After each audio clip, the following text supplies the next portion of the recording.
दोस्तों, हम शख्सियत की जांच की इकाइयां देख रहे हैं। तो हमारे पिछले दो वीडियो में हमने अजलाली तकनीक और गैर अजलाली तकनीक यानी प्रोजेक्टिव मेथड और नॉन प्रोजेक्टिव मेथड देखे। तो कुछ किताबों के अंदर दो मेथड दिए हुए हैं, लेकिन कुछ किताबों के अंदर इन इकाइयों को तीन हिस्सों में बांटा हुआ है। तो वो तीन टाइप या फिर वो जो तीन हिस्से कौन से हैं वो देख लेते हैं। सरसरी आज हम देखेंगे। अगर से आप ये कॉलम भी अगर से टेबल भी याद कर लेते हो तो आपका शख्सियत की इकाई की जो शख्सियत की जांच की जो इकाइयां हैं ये सब टॉपिक आपका अच्छे से कंप्लीट हो जाएगा। तो कुछ किताबों के अंदर प्रोजेक्टिव मेथड के अंदर कुछ इकाइयां दिखाई हुई है, सब्जेक्टिव मेथड के अंदर कुछ इकाइयां यानी जो तरीके हैं शख्सियत की जांच के उनको दिखाया हुआ है, और ऑब्जेक्टिव मेथड के जो तरीके हैं उनको अलग दिखाया हुआ है। तो प्रोजेक्टिव मेथड के ऊपर हमने सेपरेट वीडियो बनाया हुआ है, 8 से 10 मिनट का वीडियो है। अगर से आप वो डिटेल में समझना चाहते हैं, रोशा का सियाही का धब्बा क्या है, टीएटी टैट और सीएटी कैट क्या है, वो आप वहां पर आप तफसीली देख सकते हैं। आप इस वीडियो में सिर्फ हम सरसरी बात करेंगे। तो प्रोजेक्टिव मेथड का जो तरीका है सिगमंड फ्राइड ने पेश किया। सिगमंड फ्राइड ने लाशऊर की बात की और लाशऊरी के मुताले के ऊपर उसने जोर दिया। तो ये जो तस्वुर है प्रोजेक्टिव मेथड का वो सिगमंड फ्राइड ने पेश किया। ये आप याद रखिए, इसके ऊपर क्वेश्चन पूछा जाता है। तो इस टेस्ट के अंदर या प्रोजेक्टिव मेथड के अंदर क्या होता है कि जो कार्ड इस्तेमाल किए जाते हैं वो लाशऊर का मुताला करने के लिए इस्तेमाल किए जाते हैं, और उन कार्ड की जो नोयत होती है वो गैर साख्ती होती है, गैर मुनज़्ज़म होती है। मुबहम नोयत की तस्वीर उन कार्ड के ऊपर छपी हुई होती है, और वो जो कार्ड होते हैं वो बेमायने होते हैं। ये अल्फाज आप याद रखिए। ये गैर अजलाली तकनीक का जो है तो पूरा निचोड़ है, ये अहम उसके अंदर के टॉपिक है।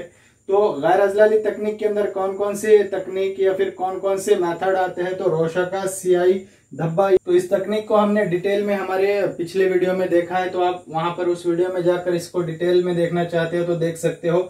दूसरा है झोंडा टेस्ट, तीसरा है मोज़ेक टेस्ट। ये तमाम जो है तो अजलाली तकनीक के टाइप से। चौथा है तस्वीर पर मबनी टेस्ट, यानी कोई भी टेस्ट जो तस्वीर पर मबनी है वो अजलाली तकनीक के तहत आएंगी। साथ में टीएटी टैट की बात की हमने। तो थेमेटिक परसेप्शन टेस्ट और चिल्ड्रन के लिए जो मौजूआती इदरा की जांच बनाई हुई है, तो ये भी हमने पहला जो वीडियो है हमारा शख्सियत की जांच की इकाइयां, उसके अंदर इसके बारे में तफसीली बात की है, तो वहां पर आप ये देख सकते हैं। तो ये तमाम जो है रोशा का धब्बा, रोशा का सियाही धब्बा, TAT CAT, Szondi test, mosaic test, तस्वीर पर मबनी टेस्ट, ये तमाम चीजें प्रोजेक्टिव मेथड के अंदर आती है।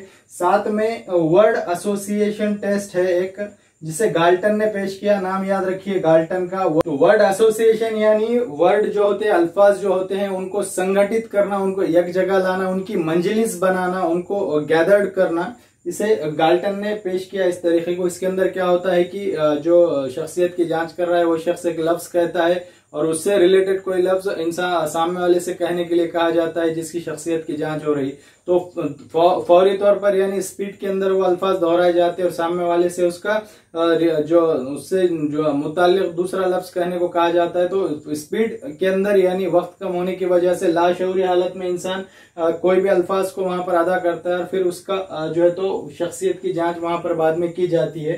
तो इस तरह की टेस्ट होती है। उसी तरह से सेंटेंस कंप्लीशन टेस्ट, यानी यहाँ पर एक जुमला है जो अधूरा होता है, उस अधूरे जुमले को मुकम्मल करना होता है। तो उस अधूरे जुमले का जो एग्जैक्ट आंसर है इंसान वो ना देते हुए उसकी सोच के मुताबिक और उसके ख्यालात के मुताबिक उसका आंसर देता है। वहां पर फिर उसके शख्सियत के या उसके लाशऊर की वहां पर जांच की जाती है। अगला है पिक्चर कंप्लीशन, यानी कोई पिक्चर होती है वो अधूरी पिक्चर होती है तो उसको पिक्चर को कंप्लीट करना होता है। और लास्ट में है ड्रामा। ड्रामा यानी ड्रामे के अंदर भी इंसान क्या करता है कि उस किरदार के अंदर अपने जाते ख्यालात को पेश करता है। इस तरह से लाशऊर के अंदर इंसान के शख्सियत के जो लाशऊरी हालत है उसको यहाँ पर जांचने की कोशिश की जाती है। इसीलिए इसको प्रोजेक्टिव मेथड यानी अजलाली तकनीक कहा जाता है। अगला है सब्जेक्टिव मेथड। सब्जेक्ट कहते हैं फाइल को, तो इसीलिए इसे आप फाइली तरीका भी कह सकते हैं या मौजूई या फिर जाती। ये तमाम अल्फाज आप याद रखिए, एग्जाम के अंदर कुछ भी पूछ सकता है।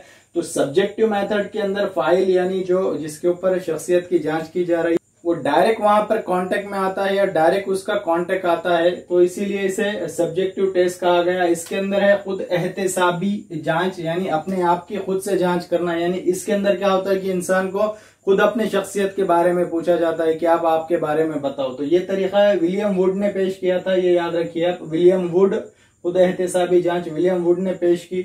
सवाने उम्री इंसान खुद की जो ऑटोबायोग्राफी लिखता है उसके अंदर भी बजाते खुद उन्हें उसके जो ख्यालात है, एहसासात है या जो तजुर्बात है या उसका जो पास्ट है या जो कुछ उसने महसूस किया वो लिखता है।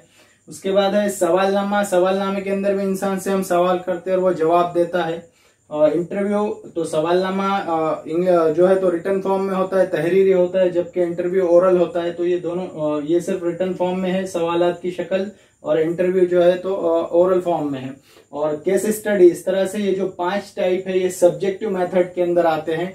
तो ये जो सब्जेक्टिव मेथड है ये थोड़े से रिलायबल नहीं है, यानी यहाँ पर एग्जैक्ट हम शख्सियत की जो जांच है वो नहीं कर सकते या उसका जो नतीजा है वो एग्जैक्ट हम नहीं निकाल सकते, क्योंकि यहाँ पर जिस शख्स की हम जांच कर रहे हैं बजाते खुद हम उससे से मतलब उसके बारे में उससे पूछते हैं, तो वहां पर हो सकता है कि इंसान जो चीज उसको मुनासिब ना लगे कि मेरी किसी बात को मैं अगर से सामने वाले के सामने पेश कर दूं तो मेरी वहां पर मुझे एम्बैरेस फील होगा, मेरी बदनामी होगी। इस डर से इंसान वहां पर सच्चाई छुपाता है। तो इसलिए यहाँ पर एग्जैक्ट जो हमें बातें मालूम करना है वो नहीं हो पाती, इसलिए ज्यादा रिलायबल नहीं है सब्जेक्टिव मेथड। अगला जो टाइप है शख्सियत की जांच का वो है ऑब्जेक्टिव मेथड। ऑब्जेक्टिव मेथड में कौन कौन से मेथड आते हैं? पहला रेटिंग स्केल। रेटिंग स्केल को भी हमने शख्सियत की जांच का जो दूसरा वीडियो है 8 मिनट का उसके अंदर तफसीली बयान किया है। मुशाहिदा ऑब्जर्वेशन इसे कहते हैं, दाखिली और खारिजी 2 मुशाहिदे के तरीके हैं। अगला है मुआशरा पैमाई। मुआशरा पैमाई इस तकनीक को या इस मेथड को जे.एल. मुरेनो याद रखिए, जे.एल. मुरेनो ने इसे पेश किया है। जे.एल. मुरेनो कहता है कि इंसान की शख्सियत की अगर से आपको जांच करना है या शख्सियत को पहचानना है तो आपको उसके मुआशरे के अंदर उसका जो रोल है या मुआशरे के अंदर उसका समाज के अंदर किस तरह से उसका तर्ज अमल है आपको वो जांचना होगा। तो जे.एल. मुरेनो कहता है कि इंसान की जो शख्सियत है वो 3 तरह की होती है। एक स्टार शख्सियत, यानी सब लोग इसके गिरविदा होते हैं, सब उसे पसंद करते हैं, ऐसी शख्सियत। आइसोलेटेड, उसने दूसरी शख्सियत को कहा, यानी कुछ लोग को से इसका इख्तलाफ होता है, कुछ लोग इसके फेवर में होते हैं, यानी 50-50 वाला मामला। और आखिरी या फिर सबसे बैड जो पर्सनालिटी होती है उसको उसने घोस्ट कहा, यानी जो बैड नेचर के होते हैं वो लोग जिन्हें कोई पसंद नहीं करता। तो ये 3 चीजें आप इसके बारे में याद रखिए। दोस्तों ऑब्जेक्टिव मेथड का जो अगला मेथड है वो है MMPI, यानी Minnesota multi physics personality inventory. ये इसका पूरा फुल फॉर्म है, इसके ऊपर अक्सर क्वेश्चन पूछा जाता है एग्जाम में। तो मिनेसोटा ये एक शहर का नाम है। यहाँ पर ये जो टेस्ट है ये हाथावे और मैकेनले ने दोनों ने यहाँ पर पेश की थी। इन्होंने क्या किया कि 550 सवालों की एक टेस्ट तैयार की जिसके जरिए शख्सियत की जांच की जा सके। तो आप ये याद रखिए, Minnesota multi physics personality inventory इसका फुल फॉर्म है। कितने सवालों की ये टेस्ट है? तो 550 सवालों की है। कब तैयार की गई? 1943 में। और किसने तैयार किया? तो हाथावे और मैकेनले ने। आप ये याद रखिए। जो अगला टाइप है यानी 5वां टाइप ऑब्जेक्टिव यानी मारोजी और खारिजी जो तकनीक है उसकी जो अगला मेथड है वो है शख्सियत की खोज के तरीके। तो शख्सियत की खोज के तरीके के जो टेस्ट है वो 3 टेस्ट है यहाँ पर। EPI इसे कहा जाता है, जिस तरह से MMPI। दोस्तों MMPI से रिलेटेड JMPI ये भी आप याद रखिए। JMPI यानी Jodhpur multi physics personality inventory. सिर्फ मिनेसोटा की जगह आपको J फॉर जोधपुर लगाना है। तो ये हिंदुस्तान के अंदर इस्तेमाल की गई पर्सनालिटी के जांच के लिए इस्तेमाल की गई ये तकनीक है। अगला है 5वां ऑब्जेक्टिव मेथड के अंदर जो मेन है हमारा 5वां शख्सियत की खोज के तरीके। तो 2 से 3 तरीके है ये। आइसेनिक पर्सनालिटी इन्वेंटरी यानी आइसेनिक की शख्सियत की खोज की जांच। दूसरा है एडवर्ड की शख्सी तरजीही जिमरा। और तीसरी जो टेस्ट है बेल की मुताबिकती तहकीक। ये तीनों जो टेस्ट है वो शख्सियत की खोज की जांच के तरीके कहलाते हैं। और आखिरी जो ऑब्जेक्टिव मेथड का जो तरीका है यानी जो मेथड है उसे वाकयाती कार्ड कहते हैं। इसे एनेक्डोटल रिकॉर्ड कहा जाता है इंग्लिश के अंदर। तो इसमें क्या होता है, एनेक्डोटल रिकॉर्ड के अंदर कोई भी मुदर्रिस या मुअल्लिम अपने तुलबा का पूरे साल भर का जो रिकॉर्ड है वो जो भी उनका जो तर्ज अमल है, जो भी उनका जो भी मुस्बत और मनफी यानी पॉजिटिव और नेगेटिव जो भी उनके हरकत व सकनात है, जो भी रद्द अमल है मुख्तलिफ मामलात के अंदर, उनको चोरी छुपे यानी जो टीचर होता है उनका रिकॉर्ड रखता है। और आखिर में फिर उस रिकॉर्ड की बुनियाद पर फिर बच्चों की वहां पर इस्लाह की जाती है। तो इस तरह से हमने इन शॉर्ट शख्सियत की जांच के जो तमाम मेथड है उसको देखे। वीडियो अगर से अच्छी है तो दोस्तों लाइक कर दीजिए, दोस्तों में शेयर कीजिए, चैनल को सब्सक्राइब कीजिए। मिलते हैं हमारे नेक्स्ट वीडियो में किसी नई मालूमात के साथ। तब तक के लिए गुड डे, गुड बाय।